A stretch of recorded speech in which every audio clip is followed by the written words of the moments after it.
Kölscheglav und Frohsinn. Bringe zwei Junge aus Riel.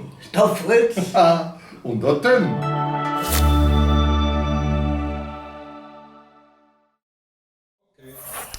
Der Fritz.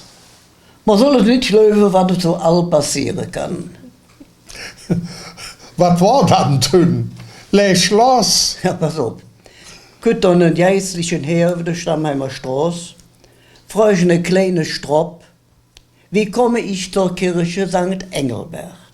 Und? Ja, der Junge hat ihm antwortet, ja. Hätte ihm der welche gezeigt, willst du mich sicher fragen?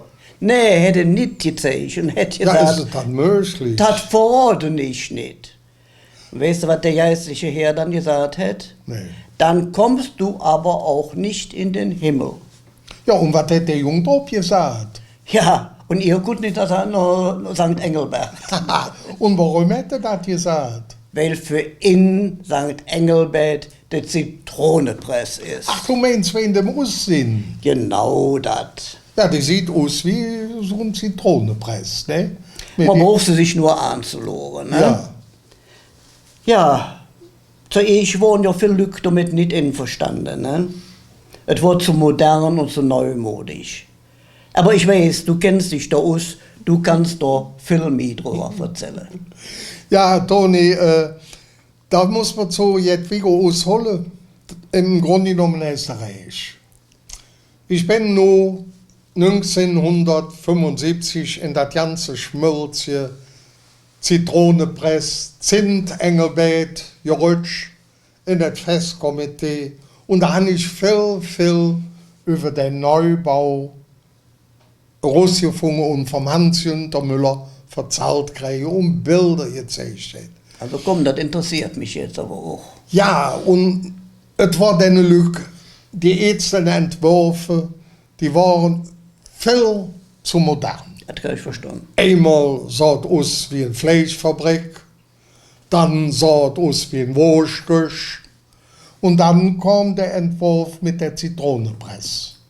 Und Gott sei Dank hat der Kirchenvorstand gesagt, der Vorschlag ist gut. Von wem war der Entwurf dann? Der war von dem Böhm, Dominikus. Dominikus Böhm, ja. Ja. Und 1932 ist die Kirche oder der Grundstein gelegt worden und sie hat ein Jahr hat es wohl gedauert, bis sie fertig war, weil es war ja alles aus Stahlbeton. Und da ja wird nichts vorgefertigt und ja nichts. Und darum hätte das so lange gedauert. Ja, 1932 war sie fertig, ne? Richtig, Wenn wurde ich sie das- fertig und da wurde sie konsekriert, glaube ich, heißt das. Und da hat unsere berühmte, kann man fast schon sagen, Historiker, der Joachim Brockmeier, hat darüber gesagt, da wo früher, Rieler Plätzchen, auf der Eck, da stand die Altkirche. Die war dann zu klein, wie du ja Richtig. schon gesagt hast. Und dann haben die Rieler sich Gedanken gemacht, wo soll sie dann noch hin?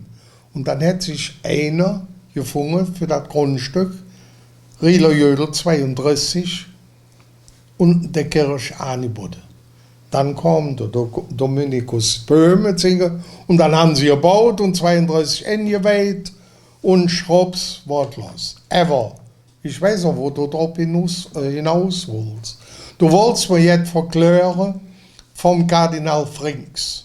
Ja, da komme ich aber später eigentlich zu. Jetzt später. Ja, gut. später. Ich war, haben wir gedacht, 1944, so war gebaut 32 fertig. Ja. Und 1944 ist sie dann zu Ja. Troje gegangen. Da haben sie dann Glück gehabt. Da ist eine Luftmine raufgeworfen worden von den Engländern.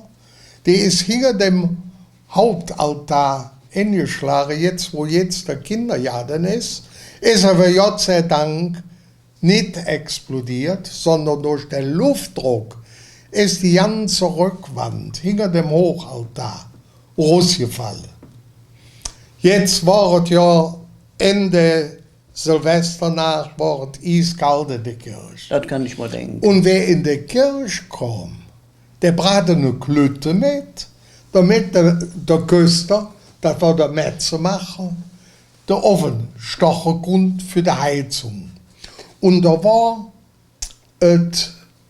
Ottilie Zarnko als Zeitzeugen, damals war sie 16 Jahre alt, und die war in der Silvesterpredigt in der Zitronenpresse, wo der Kardinal Frings von Köln nach Rio gekommen ist und da gepredigt hat. Ah ja, das war die berühmte Predigt vom Kardinal Frings. Da wollte ich nachher drauf kommen, aber jetzt bist du ja schon einmal dabei.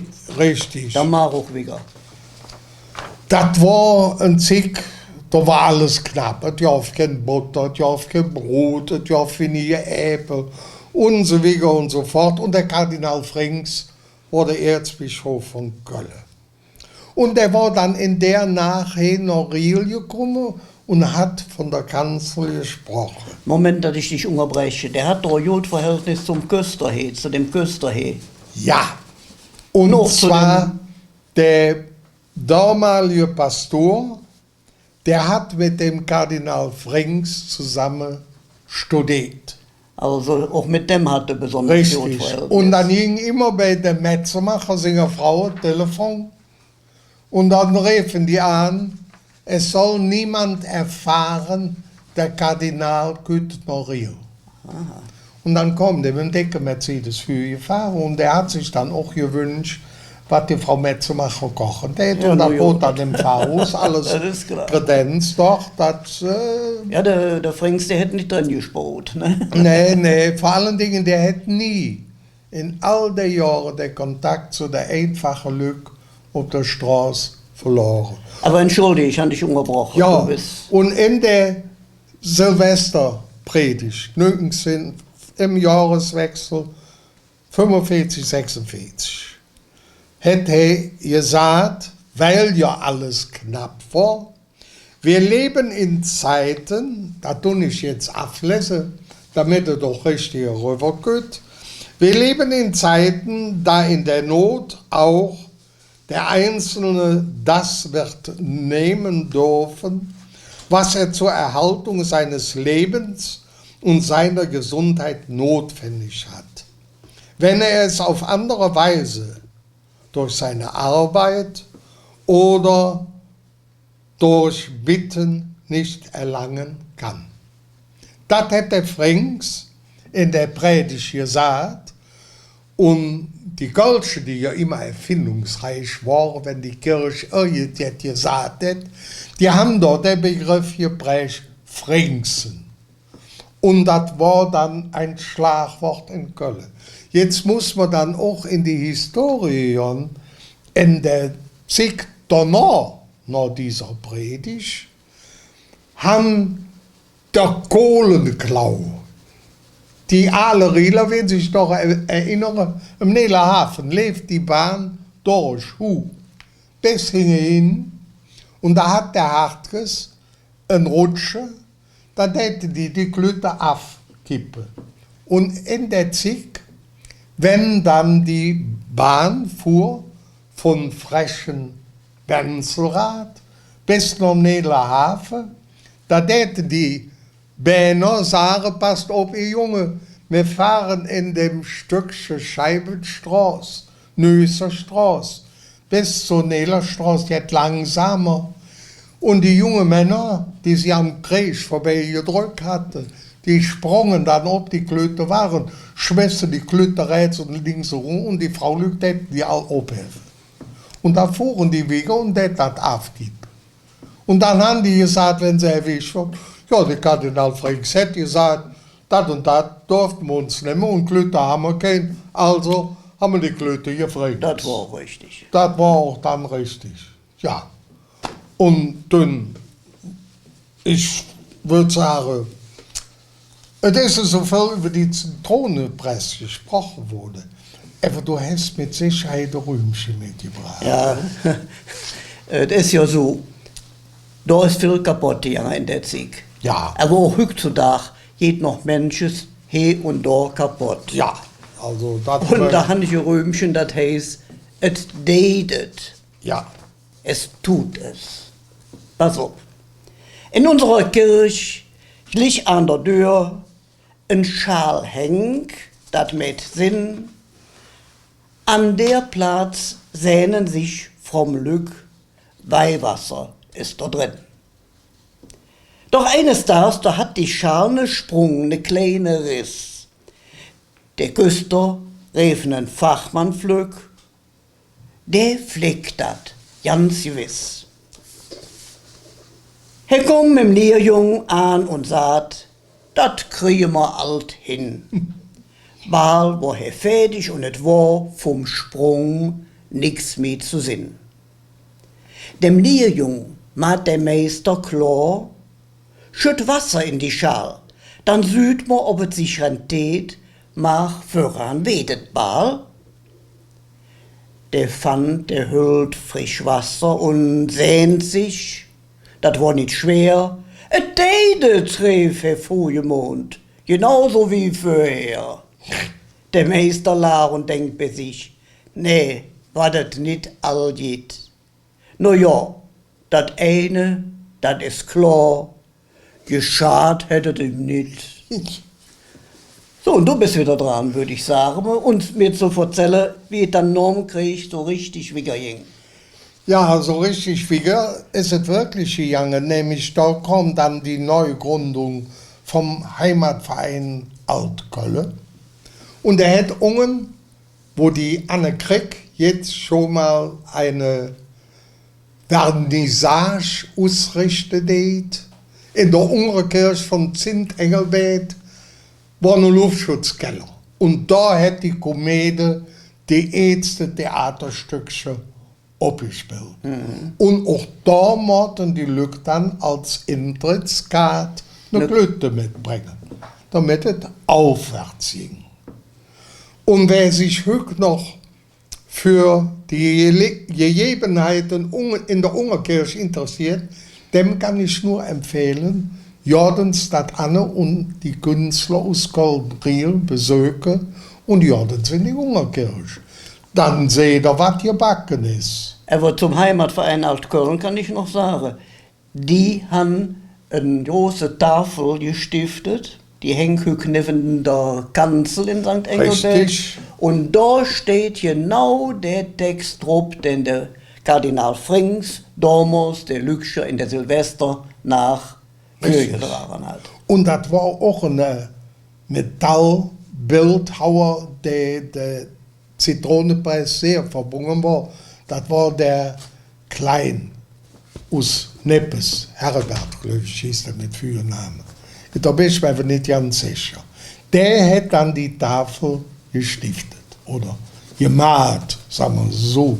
Gestiftet war vom Heimatverein. Heimatverein. Aber ich glaube, das war so im Großen und Ganzen das, was über die Kirche zu sagen ist, nicht? Über uns Zitronenpreis. Ja, es hätten eine Rieler hätten sie gesagt, ja, doch uns mit wachen Augen an der Zitronenpress vorbei. Egal von welcher Sieg ihr gut. Jeden Tag sieht die Zitronenpress anders aus. Ins bläulich schimmernd, dann wieder wie ein Kupferdach, rötlich schimmernd. Das Einzige, was stört, ist der lange Pin, der da neben steht. Ja. Ja, aber du hast recht. Das Wort. Wir sind lange genug gelaufen. Ne? Ja, aber trotzdem, ich habe noch ein kleines Römchen. Ja, Also. als Abschluss, In der Kirche. das finde ich natürlich prima. Die Mam, die ging das erste Mal mit ihrem Jungen zur Mess. Das es für ihn viel Neues Jahr war sicher und gewiss. So trat die Beize fromm in die Kirche und haben gesehen sich dann, der Kleine, der sagt, guck mal doch, ich mich alt gewaschen an. Der Mam, der in der Offerstock, jetzt dem Antonius, da fragten der Fetz, und lief Mam, wo geht jetzt die Zeitung raus? Der Eul fing zu spielen an, dat mat dem Strop viel freut. Wollt wisse, sag, wann spielt ma dann und wann ne Trommelche geht? Dann kommt die Zieg, wo der Kaplan wie Luther sing Ansprach hält. Da seht der Klein, wat is, Liefmann, kriegt dann der doch für Geld? So ging die Mess dann an et eng. Sie tritten aus der Bank, noch ins dem Mam jetzt sagen will, dem Herrgott, sie ihren Dank. Rot löscht dat ewige Licht, fürm Alter sie da stond. Da ruft der Göttel in der Kirch, wenn Jön gut, dann können wir jan. Dat Wort. Da jammer dünn. Dann jammer auch.